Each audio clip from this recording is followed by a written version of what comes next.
All right.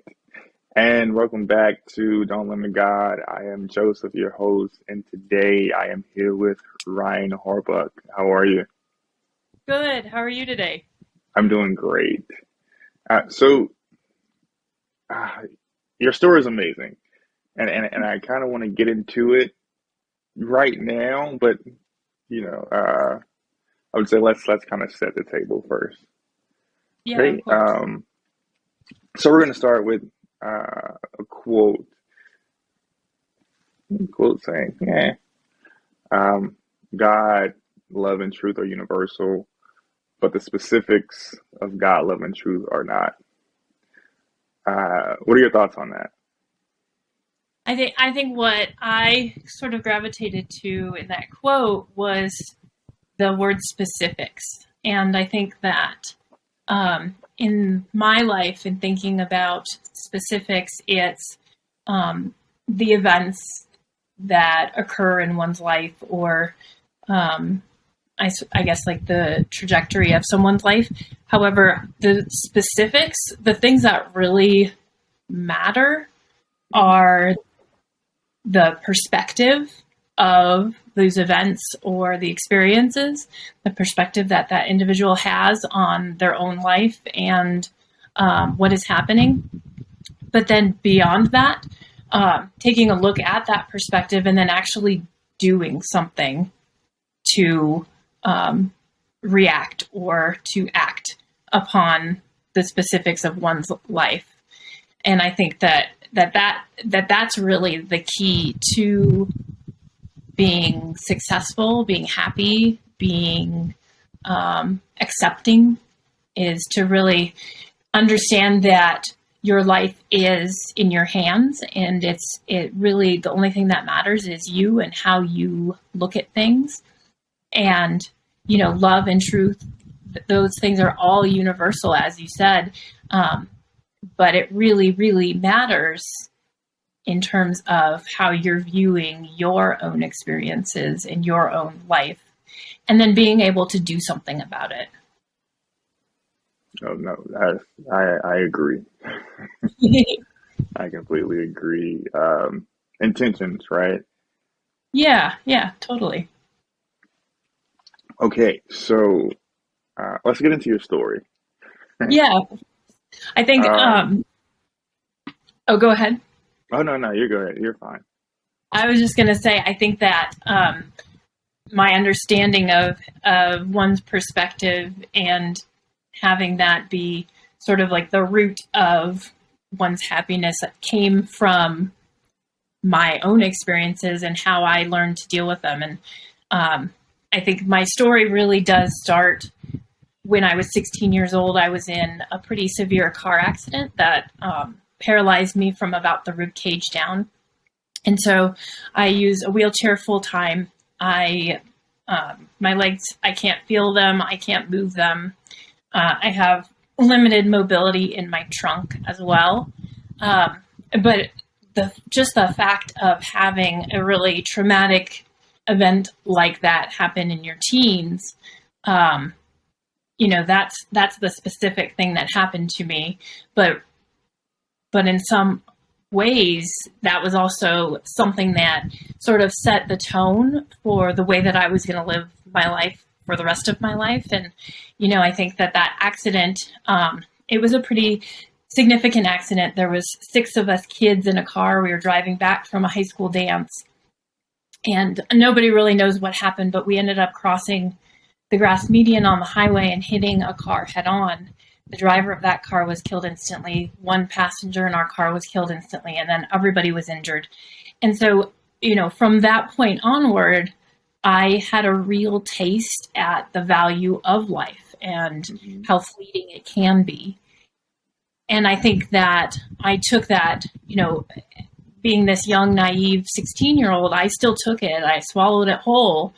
And and I think that it helped me to create a really fantastic life that I may not have had otherwise, being completely able bodied and with no, traumatic experiences. I think that I could have lived a very peaceful, yet very boring and mundane existence and not really looking beyond the scope of what I knew. And, then all of a sudden, within a flash of time, I was lying on the pavement and fighting for my own life.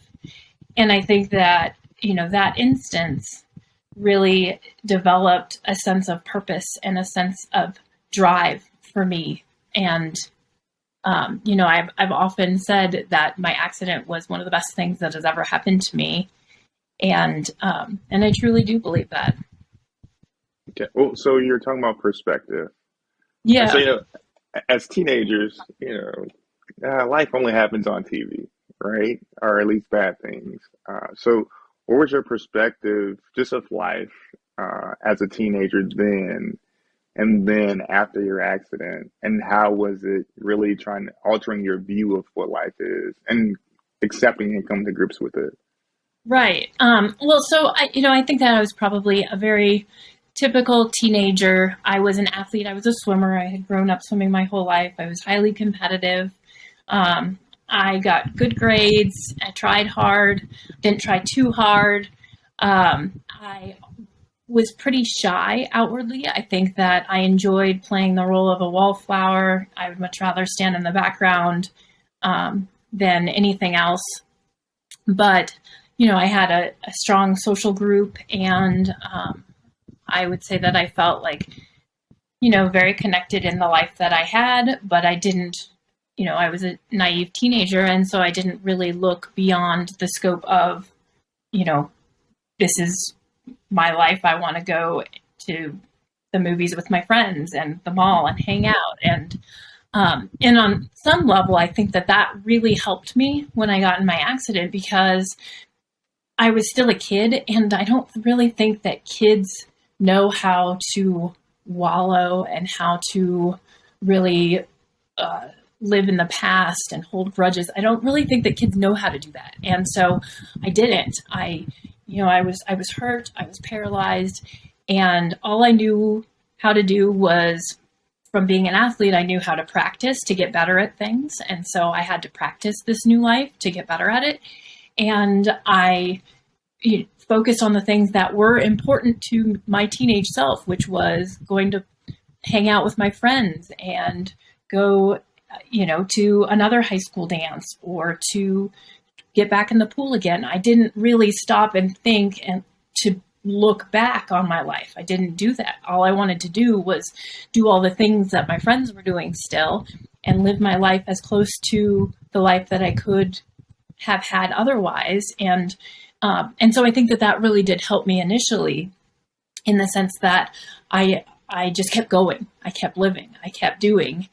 And I think that, slowly as I grew and became more mature and really had a better mind to sort of reflect on like what had happened to me, and what my life may be like now as opposed to what it was before. I think that was a very like gradual step, a gradual reach. And so it sort of helped me come to terms with something that happened in a blink of an eye, by being able to just sort of like, breathe in a little piece here and there as I got older, rather than just try to absorb it all and figure out what everything was going to be like right away. Because that wasn't going to serve me very well. I think that right after my accident, like I said, I just kept going. I didn't really stop and linger in thinking about what had happened or what was going to happen. One thing that also I think probably helped me in that scenario was that I don't remember my accident. I don't remember even the day before. I don't remember about a week later. And your brain has this really wonderful, amazing power to block out things that are just too much. And so I think that it made it a lot easier for me to sort of separate my life before and my life now. And they don't mix too much. And so it was easy to sort of compartmentalize, like, okay, this is my existence now. This is what I do. This is how I get out of bed. This is how I go to class. And then I didn't allow myself much room to compare the life before. Oh yeah, that's a great point. That it was instant, and so there's Mm-hmm. really no lead up to it. It just happened. Mm-hmm. So then describe as you're getting older and you're maturing, what was the process like when you have your circle, but now you're going into the bigger world, sort of thing?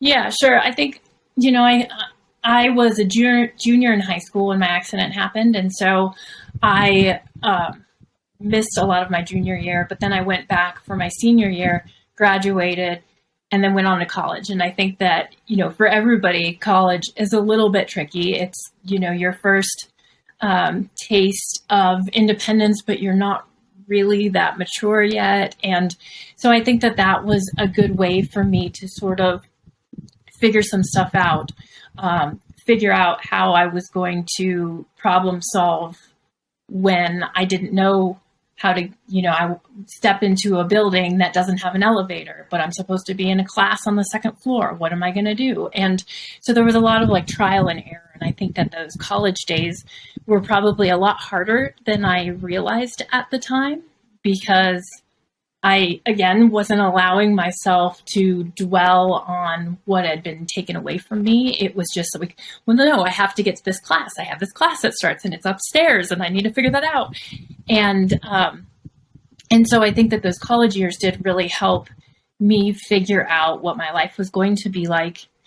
I think getting back in the pool and swimming, again, was a really transformative experience, in the sense that I realized very quickly that I could still swim. I would swim with just my arms, and it was really, really hard.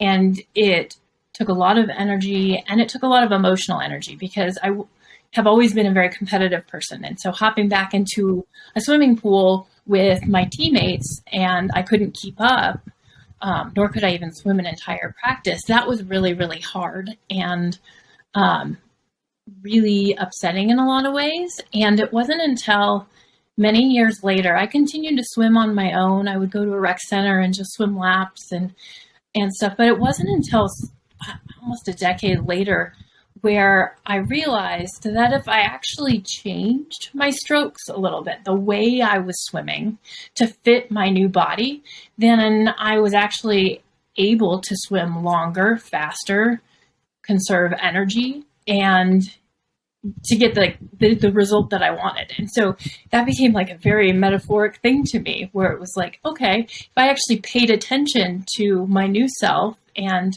my needs and what is important to propel me, then my life will be much easier and much more rewarding. And so, it took a really long time for me to kind of suck it up and not try to just be the thing that I always thought I was, and to allow myself the grace to change when it was appropriate, and to try something different when the thing I always did no longer worked anymore.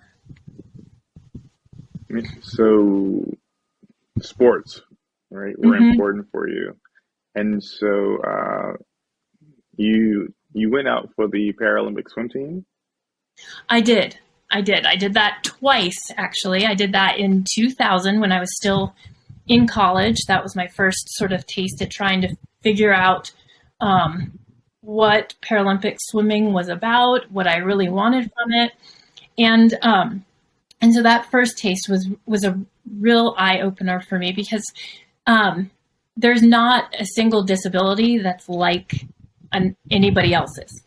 I could be sitting next to somebody that's paralyzed in the exact same place in their body with a similar accident, and our injuries will be completely different. And so when I started swimming Paralympics to try to make the Paralympic team back in 2000, that was my first taste at realizing that I was going to compete against little people, or people that were missing limbs, or people that had other sorts of paralysis, or different dysfunctions in their bodies. And it was a really cool experience too, because it really opened my world up to a bunch of people that were living different lives, kind of like me, and it made it feel a little bit more normal. And so I competed that year to try to make the Paralympic team, and I didn't make the team, and I really wasn't prepared to make the team. I was just kind of trying new things, trying to swim. And then I sort of let go of my own swimming and really focused on coaching. I've been coaching swimming ever since my accident. So about 25 years now I've been coaching swimming. And it was when I was in my I was probably in my late 20s at the time. And I was working as a full-time teacher, and I was coaching swimming. And I had developed a wound that I didn't know about because I can't feel, and landed myself on bed rest for 8 months. And at the time I was living in a small house in the mountains by myself. And so I was really, really isolated, and I was really, really lonely. I was basically laying in bed for these 8 months trying to heal. And I say this, I'm telling this because what I realized during this time is that I would go to sleep at night and all I would dream about was swimming. And it brought me so much joy just thinking about and, kind of like feeling the water in my head as I dreamt. And so I made a promise to myself that once I was well enough, I would start swimming again. And so I got to the point where I don't think a medical professional would have allowed me to swim at the time, but I finally was well enough to get out of bed, and I started to kind of secretly drive myself to the rec center, and I started just swimming. And it was just a couple weeks into that when I kind of had this like epiphany that I had unfinished dreams of my own swimming. And I had been coaching, and that had fulfilled a really big portion of my heart at the time, but there was something that just wasn't enough. And so I promised myself that I would do everything in my power. I would put 100% of myself into swimming and see where it could take me. And it was really easy because I got to be my own sort of role model for this. And I was teaching high school science at the time. And so I was really excited to share my goals with my students and sort of be like the face of like, look what happens when you put 100% of yourself into something. And I didn't know where it was going to take me. I knew that I wanted to train to try to make the Paralympic team. At the time that I decided that, I had about 2 years to train until the Paralympic trials. And so I would wake up at 3:30 every single morning before anybody else was awake, and I would go and train so that I could get to school on time and teach and then coach again, and then go to bed and do it all over. And I look back and I think I don't even know how I did that. I don't know how I got up every morning, but it was just that I was so consumed by this goal of mine that it didn't matter. That was what needed to happen. And so in order to make the Paralympic team, you have to swim a bunch of meets and get different times. And so I was in my own pocket spending money to go to all these different meets all around the US, and even went to Toronto at one point and Guadalajara, Mexico at one point, just to try to sort of build my swim resume so that when it came time to trials that I had the best times that I could. I had a lot of meets under my belt. And so not only was it really time consuming and a lot of energy, it was also a lot of money. That it was just my money taking me to these different meets. But it was so important to me to put that effort in. And so we finally got to the Paralympic trials. They were in Bismarck, North Dakota at that time. And I was completely prepared. I felt really great about it going into the meet. I didn't have any sort of regret feeling. I knew that I had done everything I needed to get there. And I felt really, really good going into the meet. I even felt like there was like some higher purpose bringing me to this meet. And it felt really, really amazing and really easy. And I swam the meet. It was a 5-day meet. I swam really well, got most of my best times. And it was the last day of the meet, right before my last race. I had gone to the drinking fountain to get some water, and I started talking with this coach that was there, and he had told me that he had just started coaching Paralympics, and it was kind of a different world, and he didn't really understand a lot of the rules. And so we exchanged numbers because I said, I totally understand that coming from a coaching and swimming perspective. I'm happy to share anything I know with you. And somehow we just kind of hit it off, and I almost missed my race. I finished my race and I did really well, and it was great. And the next day they announced the Paralympic team, and I wasn't on the list. I remember sitting in this like little conference room with all of these athletes, all these wheelchairs, all these prosthetics and canes and all these different, and they called the team and I wasn't chosen. And I had my best friend with me at the time. She always acted as we called her my trainer. She would come to all my meets with me. And we just kind of acknowledged that. And I remember we left the building and we got in our little rental car, and I kept sitting there thinking, am I going to cry? I had planned this out to a T. I had planned all this training, all of this stuff to this moment. And then I never planned beyond that moment. And so I didn't really know how I was going to react. And it was sort of like a couple breaths in and out. And I realized I'm not going to cry, because I actually am very proud of myself, and I did everything in my power. I know that I did. And so I felt really content with everything leading up to this one moment that I had put so much pressure on. And I felt very accomplished. And so, my friend and I, we packed up and we left the meet. And for some reason, this coach that I had met the day before was on our flight home, and we ended up talking more. And from that point on, we connected via email and texting and Skype at the time. And, I knew that there was something really important at that meet, and I didn't quite know what it was, because from the point that I met that coach, in 3 months, we were married. Oh, wow.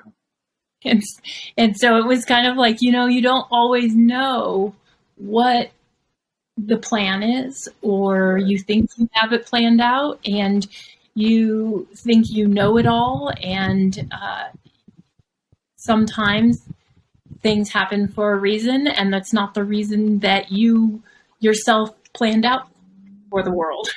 Mm-hmm. Yeah.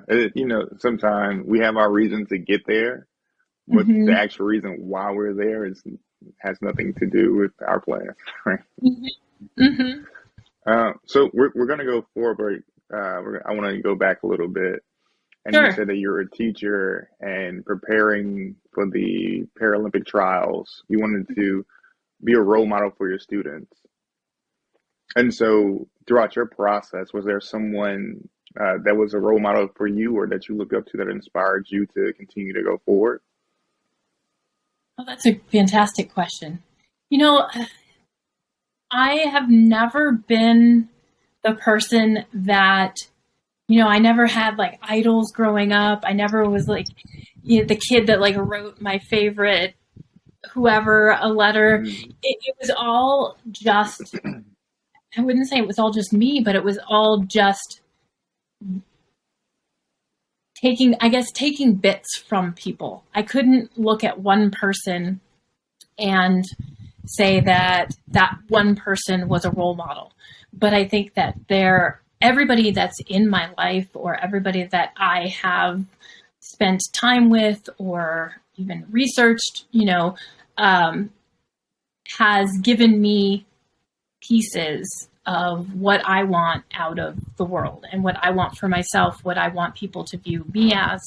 And so I don't think that I had that one single role model, but I think that I have had, 1,012,000 people that have touched me in one way or another to help me be the best person that I can be and be, I guess, a role model for others. I think that I've always gravitated towards trying to help and teach kids. So whether that be in the classroom or on the swimming deck, I think that I learned really early on that I have a lot of lessons that I've learned. I've had a lot of stories that have sort of culminated within my life, and I feel like I have this sort of higher purpose to share those with, especially with like younger teenage kind of age when it is really hard and when you don't always feel like you have somebody to listen to you, especially an adult. And so I think that's probably why I ended up being a teacher, being a swim coach, because it was a really good and easy way for me to connect with kids and share with them, this is what happened to me and this is my experience, but also to be somebody that's like, yeah, sometimes things do stink and life isn't always perfect, and you have the ability though to make your own choices. And I think that has been one of the most important things running through my whole life. Yeah, no, I completely identify with that. Same. I've never had a role model, a mentor, anything that I looked up to, but I could recognize qualities in other people that I can add and just, make it work for me. Right. For sure. Okay, so 3 months married. How's that? I feel like everybody needs to experience a courtship like that, because it was a really good way for us to really, really learn about each other without getting caught up in movies and all the added fluff. Process. Yeah. Yeah, because it was like we were just sitting there talking, for hours on Skype, and so if we're not talking and learning about each other, then it's really weird because we're just sitting there, and so it just made it really easy and it flowed, and I mean, obviously, it was a huge blessing because, I don't recommend marrying somebody after 3 months, but it just worked. It was just right. So we had first met in a June, and in August he came out. I live in Colorado. He came out to Colorado from North Carolina, and we camped and traveled around for about a week. And that was sort of like our trial run. Like, do we really like each other? Right. Or do I like the cyber image of you and what you stand for?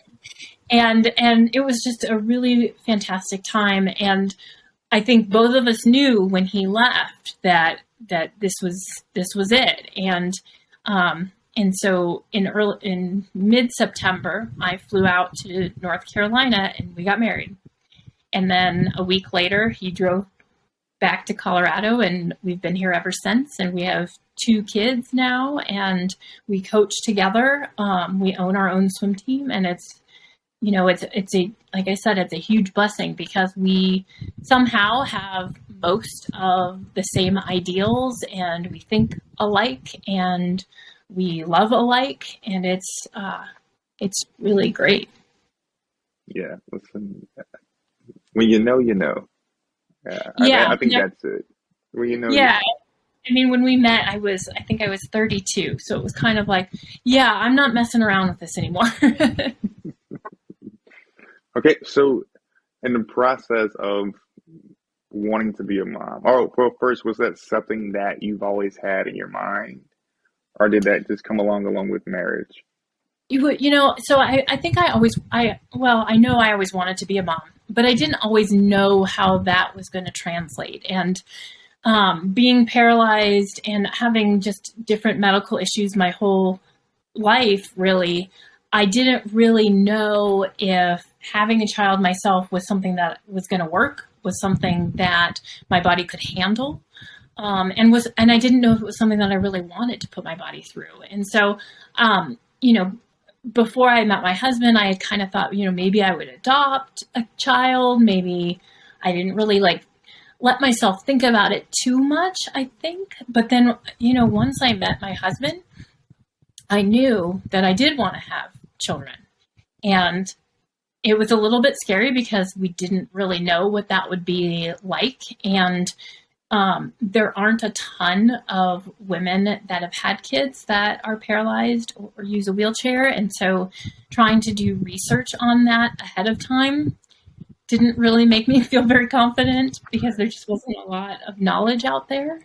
But, we sort of just like trusted the universe. And when I got pregnant with our first child, my pregnancy really was relatively easy. I didn't experience a lot of issues outside of, what a normal able-bodied pregnant woman would feel. I think towards the end, as my belly grew, it made my mobility a little bit more difficult. Sitting in a wheelchair, if you're going to go up a hill, you need to lean forward to get the right sort of power and push on your wheels. And so having a big belly, wasn't really able to push up hills very easily, and then transfer myself like into the car got a little bit tricky. But other than that, it wasn't really that noteworthy, except for the fact that between me and my OB, my husband, we didn't know if I would be able to feel contractions and know I was in labor.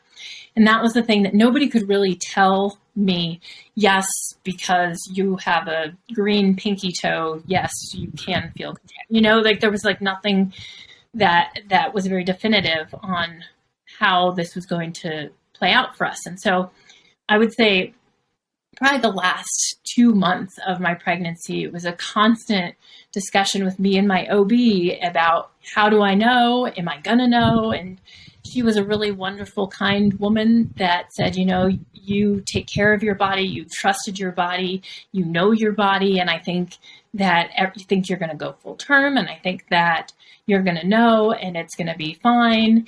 And it was 2 months of this conversation back and forth.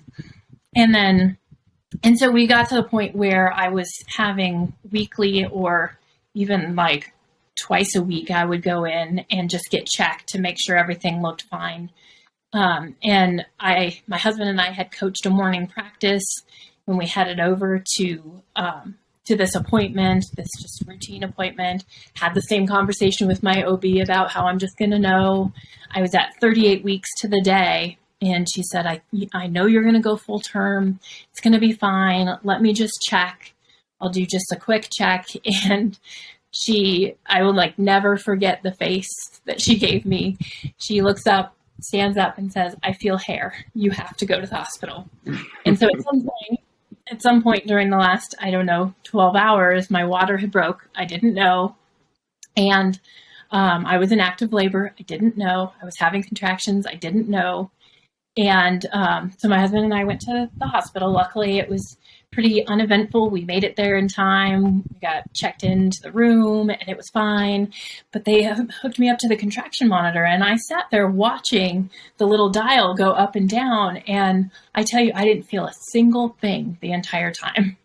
But luckily for me, I was able to connect my body enough to push. And I was able to push my baby out without having a C-section or really much medical intervention at all, which was like an amazing experience. And everything, we were just like really lucky and blessed to be in the right place at the right time.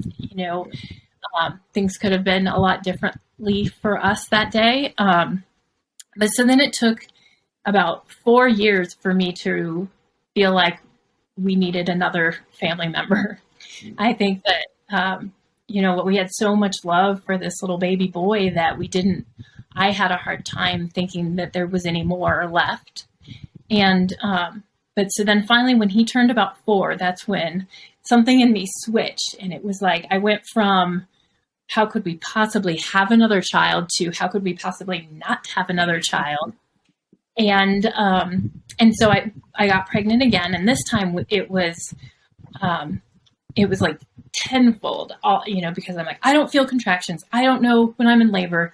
And so I would, from about week 20 on, I would wake up in the middle of the night and like feel the sheets to see if I had a baby in the middle of the night. And it was like the worst experience, just because I was so sure that I was going to have this baby and not know it. And I was so sure that he was going to be early. And I was so sure about all these things. And so my OB was the same one, and we kind of had this meeting, and she had agreed that she would induce me on the first day of my 39th week. And that was as far as she would go. She wouldn't go any earlier than that. And so, but having that plan sort of settled me a little bit. And so I was like, okay, so I know on this date, we're going to have a baby. Okay. And so it's so funny how you can sort of, change your perception of your reality. Because I was so certain that I couldn't feel contractions, couldn't feel labor, that the day before my induction, I kept feeling like this baby was like sitting in a weird position and just felt kind of weird and kind of off. And I remember kind of like telling my husband about it. We were coaching a swim meet at the time, and it's like, he's just sitting weird. It's so goofy. I don't understand. We even like went out to dinner that night, and it's like, yeah, this feeling, I can feel it in my teeth. It's so weird. He must just be like pinching something. I got up the next morning. I told my husband, don't come to the induction yet, because I know I've read these things take forever. And so don't worry about it. And so I drive myself to the hospital, and I get checked in. I'm kind of leisurely talking to the nurse, telling her how I've had this like side ache pain. And so she says, okay, and hooks me up to the contraction monitor. And darn it, I was in active labor and having contractions, and I could feel them, but I had told myself that I couldn't feel it. And so I had completely ignored my body telling me like, hey, it's time. But luckily, again, something within the universe was on my side, because that baby waited. And from the time I checked in, he was born 2 hours later, and it was quick. It was everything anybody can do to just get me set up and ready to go, because that baby didn't want to wait anymore. Yeah. Wow. But yeah, I mean, I feel very blessed, very lucky. Both of my kids are healthy, normal, muddy boys. And and I feel really blessed to have both of them. So up until this point, this moment in your life, as you look back, or even have you had time to really sit back and kind of take in your journey? So yes, and that has been fantastic. So about 15 years ago, I started writing a book, memoir. And I don't really know when I started or why I started or what was the thing that got me to start writing. But I just started writing down stories. And it was like, I had realized that there were a couple stories that I constantly was sharing with my students or my swimmers or people in my life. And so I just started almost journaling them down. And what's even crazier is I didn't do it chronologically. I just sort of wrote based on the theme I was feeling at the moment or the lesson that had to be learned. And so when I was pregnant with my second child, I had probably written about, 15 or 20 chapters worth. And I realized that I really wanted to do something with that. And I had known that already being a mom, that there's a lot that goes into you giving up a little bit of yourself for your children, especially when they're young. And I don't have hard feelings for that, but it was just sort of a reality of mine. And so when I was pregnant with my second, that's when I sort of told myself, like, I really actually want to publish this book, and I want to make it a reality for myself, because I feel like it's that one piece of myself that I sort of owe to my younger self, and I sort of owe to the world and my children to get this out there. And so I started really paying attention to the things that I had written, the chapters. And I even had to put all the chapter titles on sticky notes one day and put them all over and try to figure out where they actually go in the story to make this a real book that people could actually read and follow.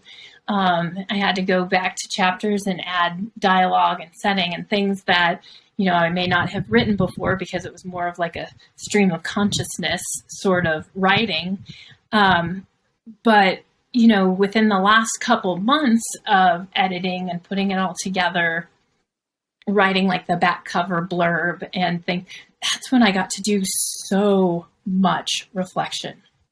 And, it's almost like I feel like I know about some secret of the universe that nobody else knows about, or very few people know about, and they should, you should take me up on this. Write your story and then go back and edit your story and then reread it 90 times, and things will come out of it that, there are themes throughout every single one of my stories that I didn't recognize at the time. I didn't recognize until they were all strung together, or until, I had to write a synopsis about my entire book. There was, and some of the things that came out of it was that I learned that I've had many instances of really raw and emotional and really gross feeling vulnerability. And in that same breath, I feel like those were also the moments where I was able to prove my true strength. And so I really appreciate, and I've learned to appreciate those vulnerable moments and this really icky, yucky, gross feelings. And, and it's really interesting too, because one of the sort of lessons that I learned through this writing process. So I had written the back blurb of my book, and it was perfect. I knew it. It was just spot on. I got it. And I had the cover artist put it in the layout, put all the like fun pictures and stuff. And she sent it to me, and I immediately was like, this isn't it. This isn't right. And so first I tried to take out some pieces without really rewriting it. And it was just like, no, it's still not right. And so, and this is like weeks before I go to print it. And so finally I just started writing it again, and I rewrote the entire back blurb, and I finished it. And it was right. It was all of a sudden, it was like, I was able to step back from my own stories enough, because at the time I had to think about, well, what is someone else that's reading this back blurb? What are they actually wanting to get out of this book? And what do I actually think they will get out of this book? And so taking myself completely out of it was huge. And I learned that, even though my story is a very specific story, is extremely universal as well. And so one of the things so my book is called When I Grow Up, I Want to Be a Chair. And at the end of my back cover blurb, I suggest that everybody has a chair. Everybody has something in their life that either binds them or unwillingly defines them. And to really kind of look within yourself and to figure out, like, what is your chair and what are you going to do about it? That's good. I like that.